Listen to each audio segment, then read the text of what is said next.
Hello and welcome to a special Halloween edition of Cal Poly Pomona, the University Library's video series, Adult Storytime.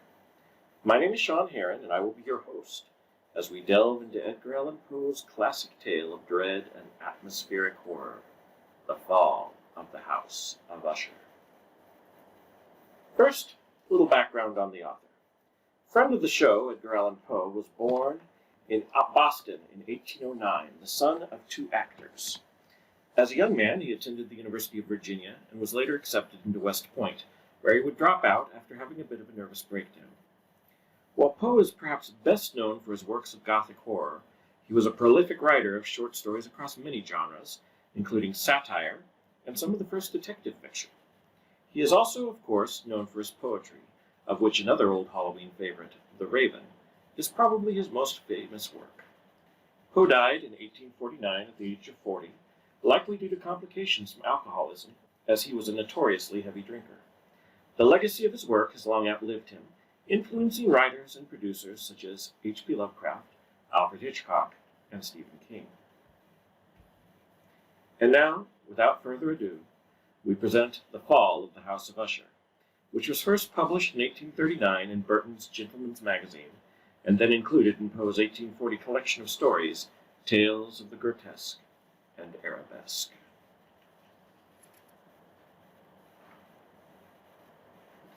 The Fall of the House of Usher. During the whole of a dull, dark, soundless day in the autumn of the year, when the clouds hung oppressively low in the heavens, I had been passing alone on horseback through a singularly dreary tract of country, and at length found myself, as the shades of evening drew on, within view of the melancholy House of Usher. I know not how it was, but, with the first glimpse of the building, a sense of insufferable gloom pervaded my spirit. I say insufferable, for the feeling was unrelieved by any of the half-pleasurable, because poetic sentiment, with which the mind usually receives even the sternest natural images of the desolate or terrible. I looked upon the scene before me, upon the mere house, and the simple landscape features of the domain, upon the bleak walls, upon the vacant eye-like windows, upon a few rank sedges, and upon a few white trunks of decayed trees, with an utter depression of soul which I can compare to no earthly sensation more properly than to the after-dream of the reveller upon opium, the bitter lapse into everyday life, the hideous dropping off of the veil. There was an iciness, a sinking, a sickening of the heart, an unredeemed dreariness of thought which no goading of the imagination could torture into the aught of the sublime. What was it, I paused to think? What was it that so unnerved me in the contemplation of the House of Usher? It was a mystery all insoluble, nor could I grapple with the shadowy fancies that crowded upon me as I pondered. I was forced to fall back upon the unsatisfactory conclusion that, while beyond doubt there are combinations of very simple and natural objects which have the power of thus affecting us, still the analysis of this power lies among the considerations beyond our depth. It was possible, I reflected, that a mere different arrangement of the particulars of the scene, of the details of the picture, would be sufficient to modify or perhaps to annihilate its capacity for sorrowful impression. And acting upon this idea, I reined in my horse to the precipitous brink of a black and lurid tarn that lay in unruffled luster by the dwelling, and gazed down, with a shudder even more thrilling than before, upon the remodeled and inverted images of the gray sedge, and the ghastly tree stems, and the vacant and eye-like windows. Nevertheless, in this mansion of gloom, I now proposed to myself a sojourn of some weeks. Its proprietor, Roderick Usher, had been one of my boon companions in boyhood, but many years had elapsed since our last meeting. A letter, however, had lately reached me in a distant part of the country. A letter from him, which, in its wildly importunate nature, had admitted of no other than a personal reply. The manuscript gave evidence of a nervous agitation. The writer spoke of acute bodily illness, of a mental disorder which oppressed him, and of an earnest desire to see me as his best, indeed his only personal friend, with a view of attempting, by the cheerfulness of my society, some alleviation of his malady. It was the manner in which all this, and much more, was said, it was the apparent heart that went with his request, which allowed me no room for hesitation, and I accordingly obeyed forthwith. what I still considered a very singular summons. Although, as boys, we had been even intimate associates, yet I really knew little of my friend. His reserve had always been excessive and habitual. I was aware, however, that his very ancient family had been noted, time out of mind, for a peculiar sensibility of temperament, displaying itself through long ages in many works of exalted art, and manifested of late in repeated deeds of munificent yet unobtrusive charity, as well as in a passionate devotion to the intricacies, perhaps even more than to the orthodox and easily recognizable beauties, of musical science. I had learned, too, the very remarkable fact that the stem of the Usher race, all time honored as it was, had put forth at no period any enduring branch. In other words, that the entire family lay in the direct line of descent, and had always, with very trifling and very temporary variation, so lain. It was this deficiency I considered, while running over in thought the perfect keeping of the character of the premises with the accredited character of the people, and while speculating upon the possible influence which the one, in the long lapse of centuries, might have exercised upon the other. It was this deficiency, perhaps, of collateral issue, and the consequent undeviating transmission from sire to son of the patrimony with the name, which had at length so identified the two as to merge the original title of the estate in the quaint and equivocal appellation of the House of Usher, an appellation which seemed to include, in the minds of the peasantry who used it, both the family and the family mansion. I have said that the sole effect of my somewhat childish experiment, that of looking down within the tarn, had been to deepen the first singular impression. There can be no doubt that the consciousness of the rapid increase of my superstition, or why should I not so term it, served mainly to accelerate the increase itself. Such I have long known as the paradoxical law of all sentiments having terror as a basis, and it might have been for this reason only, that when I again uplifted my eyes to the house itself from its image in the pool, there grew in my mind a fancy so ridiculous indeed that I but mention it to show the vivid force of the sensations which oppressed me. I had so worked upon my imagination as really to believe that about the whole mansion and domain there hung an atmosphere peculiar to themselves and their immediate vicinity, an atmosphere which had no affinity with the air of heaven, but which reeked up from the decayed trees and the gray wall and the silent tarn, a pestilent and mystic vapor, dull, sluggish, faintly discernible, and leaden-hued. Shaking off from my spirit which must have been a dream, I scanned more narrowly the real aspect of the building. Its principal features seemed to be that of an excessive antiquity. The discoloration of ages had been great. Minute fungi overspread the whole exterior, hanging in a fine tangled webwork from the eaves. Yet all this was apart from any extraordinary dilapidation. No portion of the masonry had fallen, and there appeared to be a wild inconsistency between its still perfect adaptation of parts and the crumbling condition of the individual stones. In this there was much that reminded me of the specious totality of old woodwork, which has rotted for long years in some neglected vault, with no disturbance from the breath of the external air. Beyond this indication of extensive decay, however, the fabric gave little token of instability. Perhaps the eye of a scrutinizing observer might have observed a barely perceptible fissure, which, extending from the roof of the building in front, made its way down the wall in a zigzag direction, until it became lost in the sullen waters of the tarn. Noticing these things, I rode over a short causeway to the house. A servant in waiting took my horse, and I entered the Gothic archway of the hall. A valet, of stealthy step, thence conducted me in silence through many dark and intricate passages in my progress to the studio of his master. Much that I encountered on the way contributed, I know not how, to heighten the vague sentiments of which I have already spoken. While the objects around me, while the carvings of the ceilings, the sombre tapestries of the walls, the ebony blackness of the floors, and the phantasmagoric armorial trophies which rattled as I strode, were but matters to which, or to such as which, I had been accustomed from my infancy, while I hesitated not to acknowledge how familiar was all this, I still wondered to find how unfamiliar were the fancies which ordinary images were stirring up. On one of the staircases I met the physician of the family.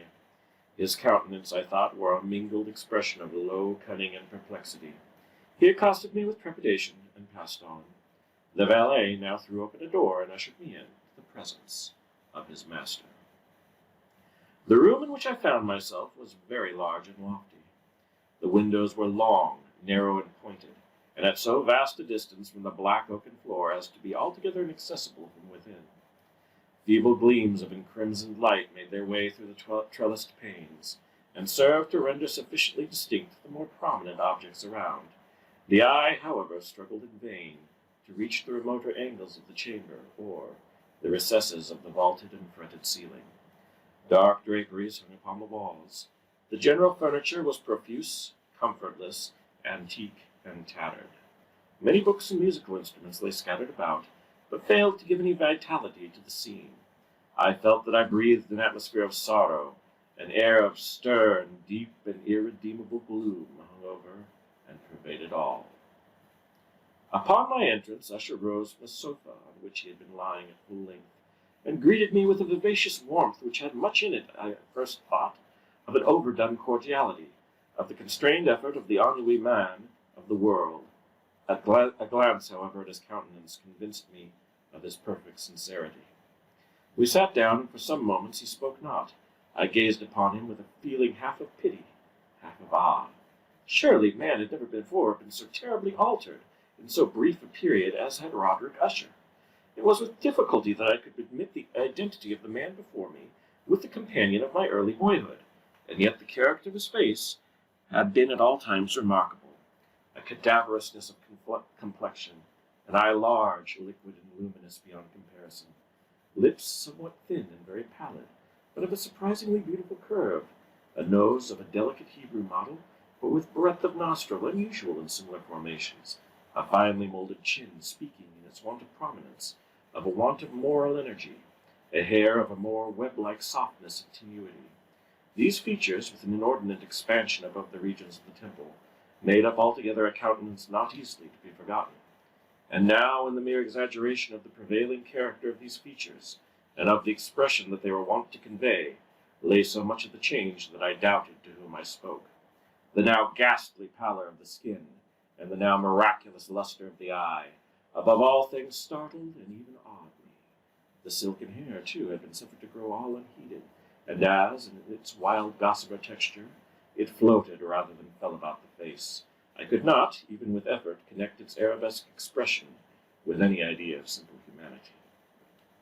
In the manner of my friend I was at once struck with an incoherence, an inconsistency, and I soon found this to arise from a series of feeble and futile struggles to overcome a habitual trepidancy, an excessive nervous agitation. For something of this nature I had indeed been prepared, no less by his letter than by reminiscences of certain boyish traits, and by conclusions deduced from his peculiar physical conformation and temperament. His action was alternately vivacious and sullen. His voice varied rapidly from a tremulous indecision, when the animal spirits seemed utterly in abeyance, to that species of energetic concision, that abrupt, weighty, unhurried, and hollow-sounding enunciation, that leaded, self-balanced, and perfectly modulated guttural utterance, which may be observed in the lost drunkard, or the irreclaimable eater of opium, during the periods of his most intense excitement. It was thus that he spoke of the object of my visit, of his earnest desire to see me, and of the solace he expected me to afford him. He entered at some length into what he conceived to be the nature of his malady.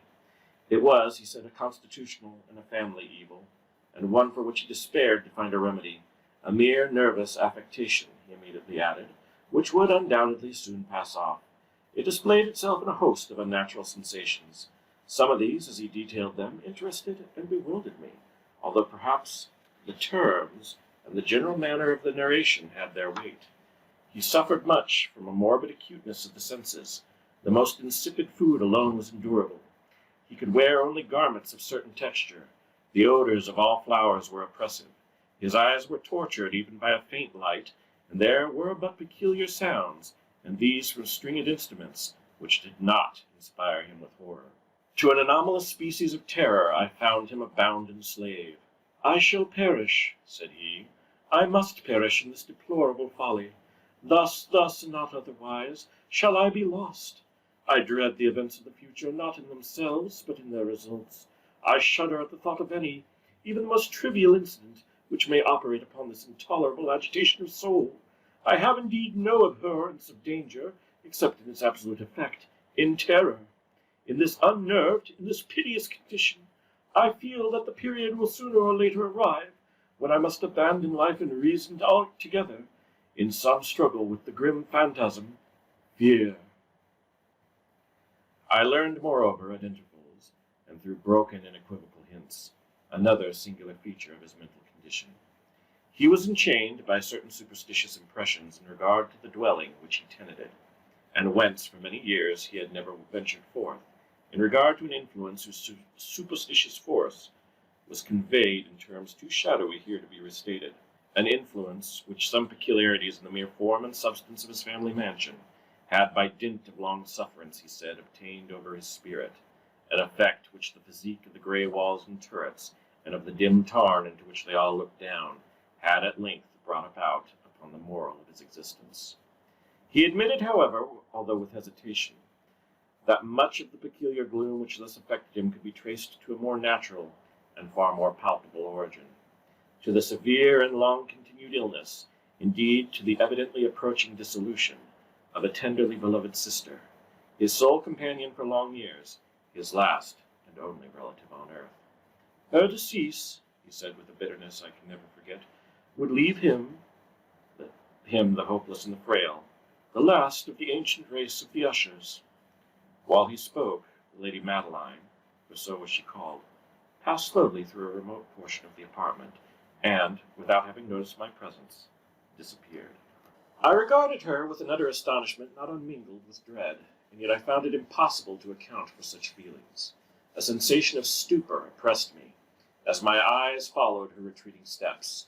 When a door, at length, closed upon her, my glance sought instinctively and eagerly the countenance of the brother, but he had buried his face in his hands, and I could only perceive that a far more than ordinary wanness had overspread the emaciated fingers through which trickled many passionate tears. The disease of the Lady Madeline had long baffled the skill of her physicians. A settled apathy, a gradual wasting away of the person, and frequent, although transient affections of a partially cataleptical character, were the unusual diagnosis. Hitherto she had steadily borne up against the pressure of her malady, and had not betaken herself finally to bed, but on the closing in of the evening of my arrival at the house, she succumbed, as her brother told me at night with inexpressible agitation, to the prostrating power of the destroyer, and I learned that the glimpse I had obtained of her person would thus probably be the last I should obtain, that the lady, at least, while living, would be seen by me no more. For several days ensuing, her name was unmentioned by either Usher or myself, and during this period I was busied in earnest endeavors to alleviate the melancholy of my friend. We painted and read together, or I listened as if in a dream to the wild improvisations of his speaking guitar, and thus, as a closer and still closer intimacy admitted me more unreservedly into the recesses of his spirit, the more bitterly did I perceive the futility of all attempt at cheering a mind from which darkness, as if an inherent positive quality, poured forth upon all objects of the moral and physical universe in one unceasing radiation of gloom. I shall ever bear about me a memory of the many solemn hours I thus spent alone with the master of the house of Usher. Yet I should fail in any attempt to convey an idea of the exact character of the studies, or of the occupations in which he involved me, or led the way. An excited and highly distempered ideality threw a sulphurous luster over all. His long improvised dirges will ring forever in my ears. Among other things, I hold painfully in mind a certain singular perversion and amplification of the wild air of the last waltz of Von Weber, from the paintings over which his elaborate fancy brooded, and which grew, touch by touch, into vagueness at which I shuddered the more thrillingly, because I shuddered not knowing why, from these paintings, vivid as their images now are before me. I would in vain endeavor to adduce more than a small portion, which should lie within the compass of merely written words. By the utter simplicity, by the nakedness of his designs, he arrested and overawed attention. If ever mortal painted an idea, that mortal was Roderick Usher. For me, at least, in the circumstances then surrounding me, there arose out of the pure abstractions which the hypochondriac contrived to throw upon his canvas an intensity of intolerable awe, no shadow of which felt I ever yet in the contemplation of the certainty glowing yet to concrete reveries of Fuseli. One of the phantasmagoric conceptions of my friend, partaking not so rigidly of the spirit of abstraction, may be shadowed forth, although feebly, in words. A small picture presented the interior of an immensely long and rectangular vault or tunnel, with low walls, smooth, white, and without interruption or device. Certain accessory points of the design served well to convey the idea that this excavation lay at an exceeding depth below the surface of the earth. No outlet was observed in any portion of its vast extent, and no torch or other artificial source of light was discernible. Yet a flood of intense rays rolled throughout, and bathed the whole in a ghastly and inappropriate splendor. I have just spoken of that morbid condition of the auditory nerve, which rendered all music intolerable to the sufferer, with the exception of certain effects of stringed instruments. It was, perhaps, the narrow limits to which he thus confined himself upon the guitar, which gave birth and measure to the fantastic character of the performances. But the fervid facility of his impromptus could not be so accounted for. They must have been and were in the notes as well as in the words of his wild fantasias, for he not unfrequently accompanied himself with rhymed verbal improvisations, the result of that intense mental collectedness and concentration to which I have previously alluded as observable only in particular moments of the highest artificial excitement. The words of one of these rhapsodies I have easily remembered.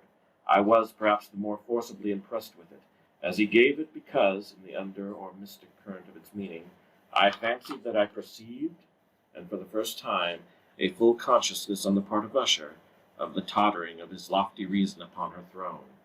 The verses, which were entitled The Haunted Palace, ran very nearly, if not accurately, thus. In the greenest of our valleys, by the good angels tenanted, once a fair and stately palace, radiant palace, reared its head. In the monarch's thoughts' dominion it stood there. Never seraph spread a pinion over fabric half so fair. Banners yellow, glorious golden, on its roof did float and flow. All this was in the olden time, long ago. And every gentle air that dallied in that sweet day, along the ramparts plumed and pallid a winged odor went away.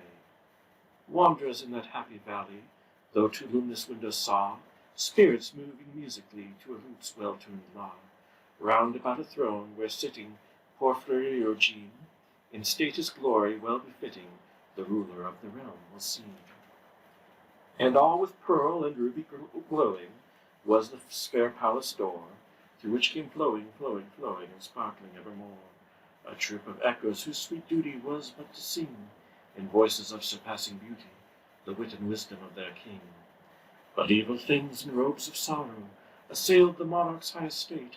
Ah, let us mourn, for never morrow shall dawn upon him desolate.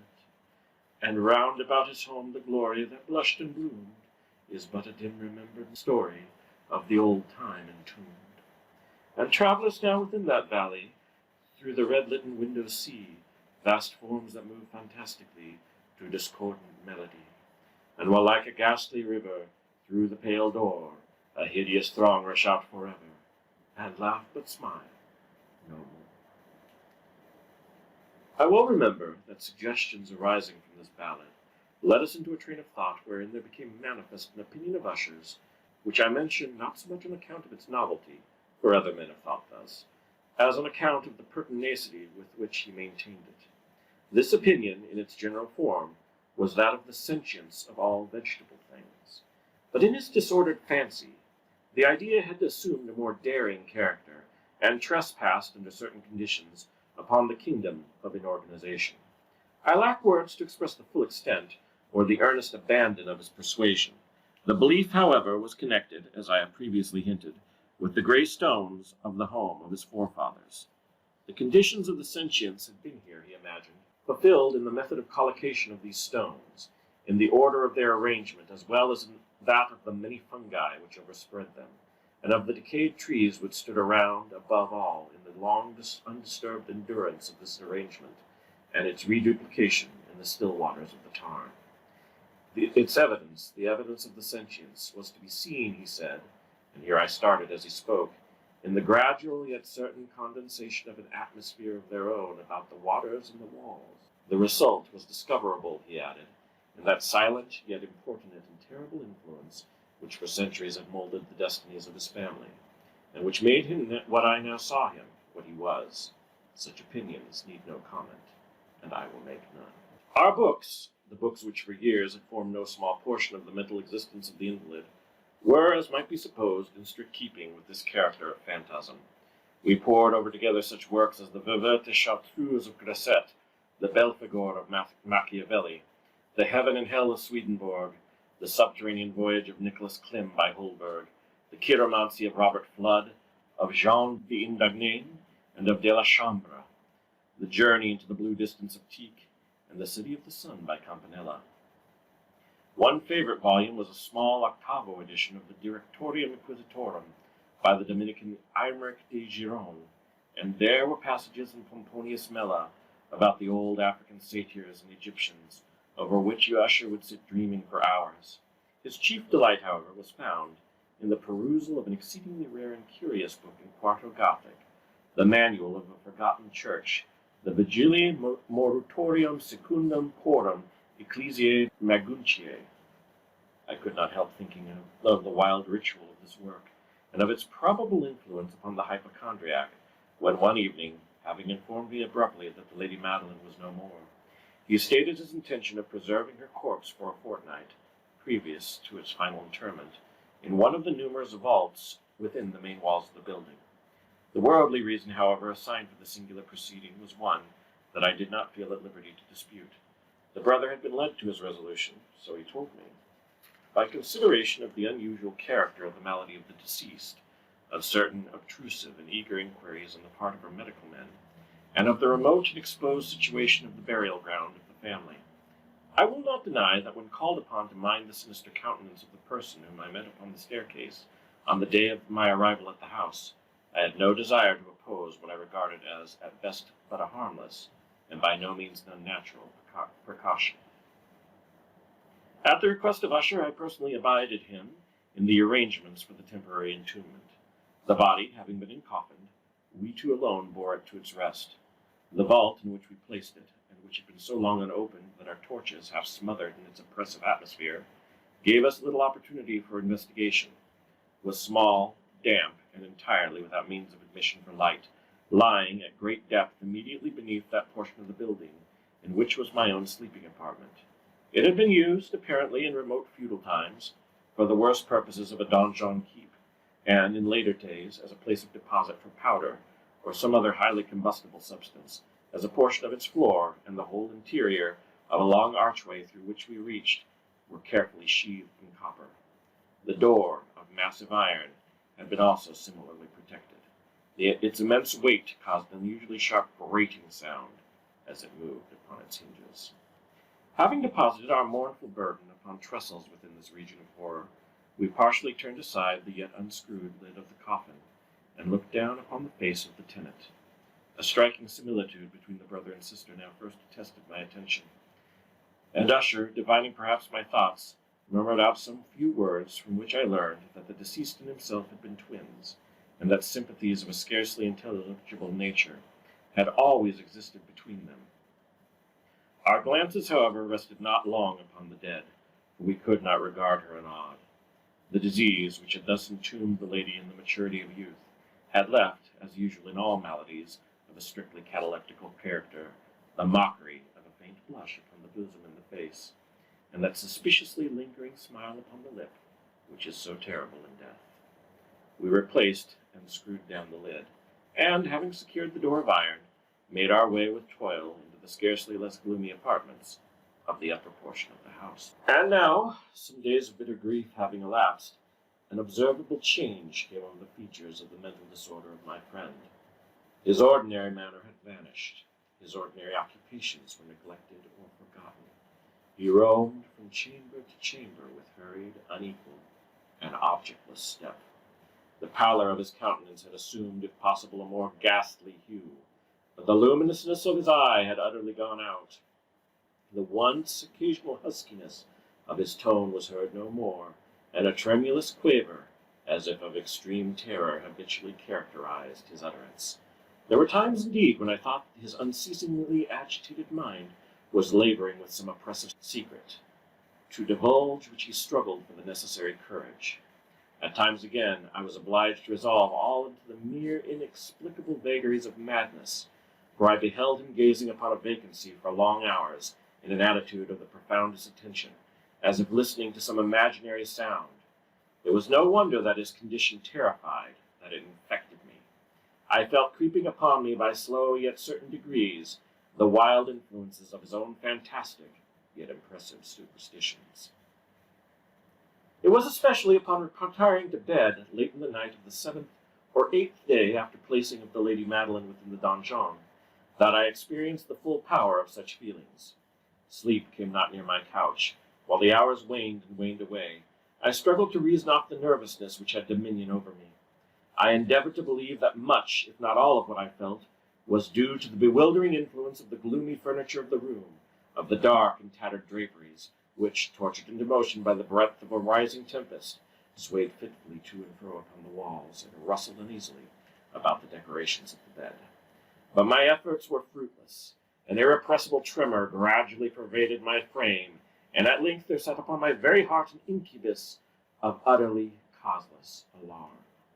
Shaking this off with a gasp and struggle, I uplifted myself upon the pillows, and peering earnestly within the intense darkness of the chamber, hearkened, I know not why, except that an instinctive spirit prompted me, to certain low and indefinite sounds which came through the pauses of the storm, at long intervals, I knew not whence. Overpowered by an intense sentiment of horror, unaccountable yet unendurable, I threw on my clothes with haste, for I felt that I should sleep no more during the night, and endeavored to arouse myself from the pitiable condition into which I had fallen, by pacing rapidly to and fro through the apartment. I had taken but few turns in this manner when a light step on an adjoining staircase arrested my attention. I presently recognized it as that of Usher. In an instant afterwards he rapped with a gentle touch at my door, and entered bearing a lamp. His countenance was, as usual, cadaverously wan, but moreover there was a species of mad hilarity in his eyes, and evidently restrained hysteria in his whole demeanor. His air appalled me, but anything was preferable to the solitude which I had so long endured, and I even welcomed his presence as a relief. "And you have not seen it?" he said abruptly, after having stared about him for some moments in silence. "You have not then seen it? But stay, you shall!" Thus speaking, and having carefully shaded his lamp, he hurried to one of the casements and threw it open to the storm. The impetuous fury of the entering gust nearly lifted us from our feet. It was indeed a tempestuous, yet sternly beautiful night, and one wildly singular in its terror and beauty. A whirlwind had apparently collected its force in our vicinity, for there were frequent and violent alterations in the direction of the wind, and the exceeding density of the clouds, which hung so low as to press upon the turrets of the house, did not prevent our perceiving the lifelike velocity with which they flew careening from all points against each other, without passing away into the distance.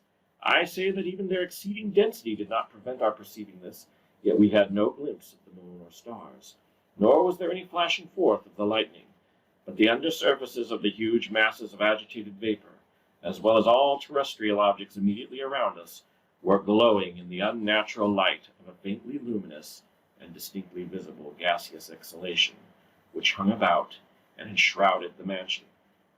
"You must not, you shall not behold this," said I, shudderingly to Usher as I led him with a gentle violence from the window to a seat. "These appearances, which bewilder you, are merely electrical phenomena that are not uncommon, or it may be that they have their ghastly origin in the rank miasma of the tarn. Let us close this casement. The air is chilling and dangerous to your frame. Here is one of your favorite romances.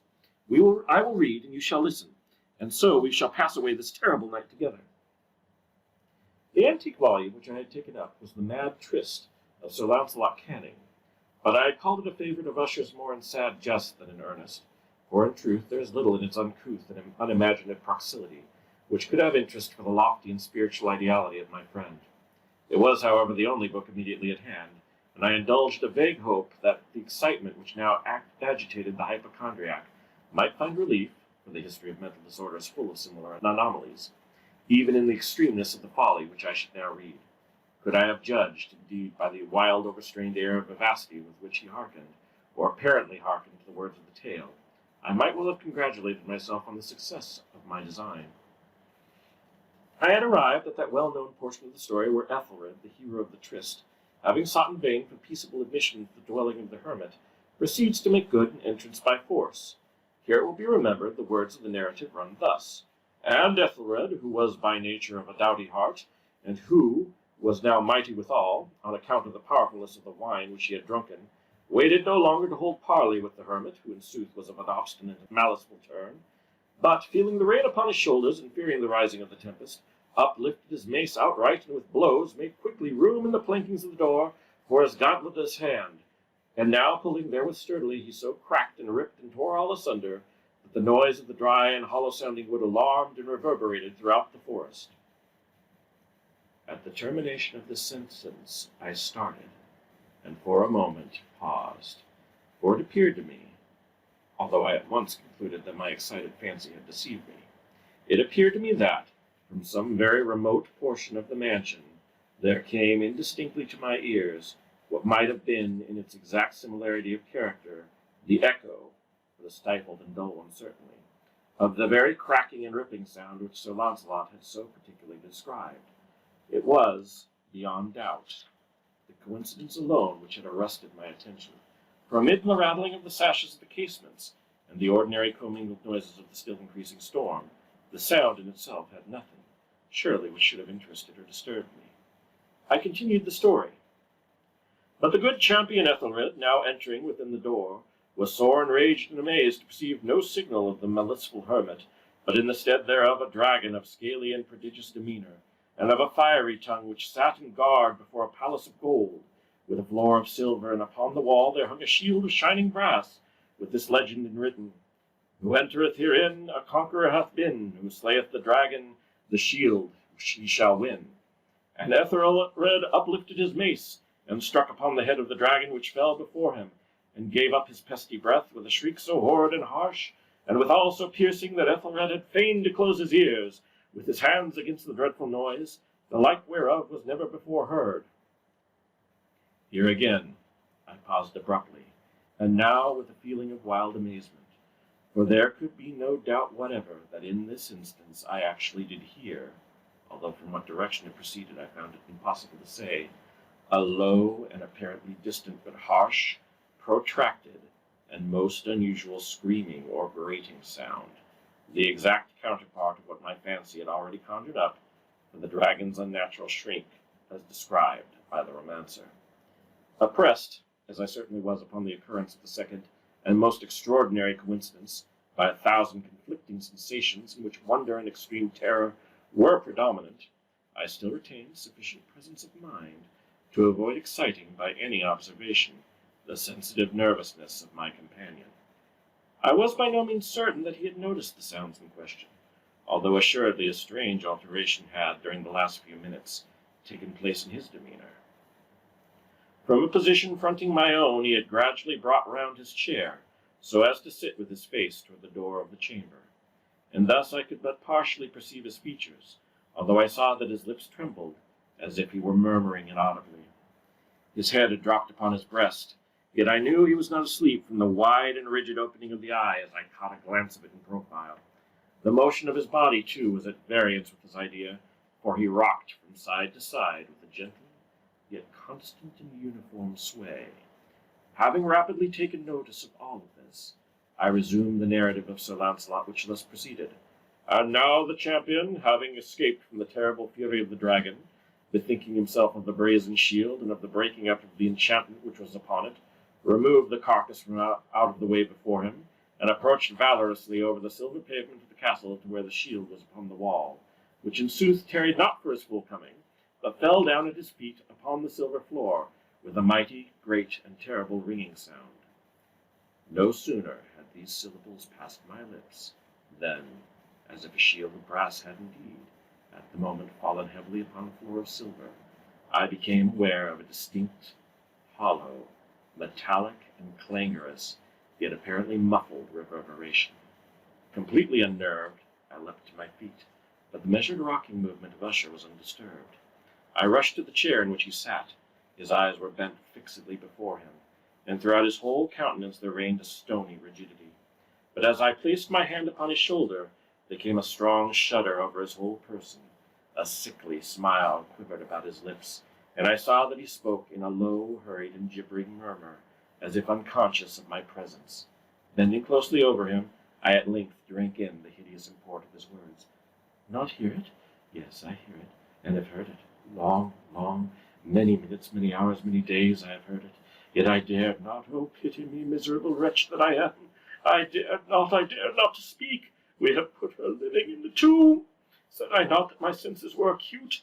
I now tell you that I heard her first feeble movements in the hollow coffin. I heard them many, many days ago, and yet I dared not. I dared not speak, and now tonight, Ethelred, ha, ha, ha! The breaking of the hermit's door, and the death cry of the dragon, and the clangor of the shield, say rather the rending of her coffin, and the grating of the iron hinges of her prison, and her struggles with the coppered archway of the vault. Whither shall I fly? Will she not be here anon? Is she not hurrying to upbraid me for my haste? Have I not heard her footsteps on the stair? Do I not distinguish that heavy and horrible beating of her heart? Madman! Here he sprang furiously to his feet and shrieked out his syllables, as if in the effort he were giving up his soul. Madman! I tell you that she now stands without the door! As if in the superhuman energy of his utterance, there had been found the potency of a spell. The huge antique panels to which the speaker pointed drew slowly back. Upon the instant, their ponderous and ebony jaws. It was the work of the rushing gust, but then, without those loose doors, did stand the lofty and enshrouded figure of the Lady Madeline of Usher. There was blood upon her white robes, and the evidence of some bitter struggle upon every portion of her emaciated frame.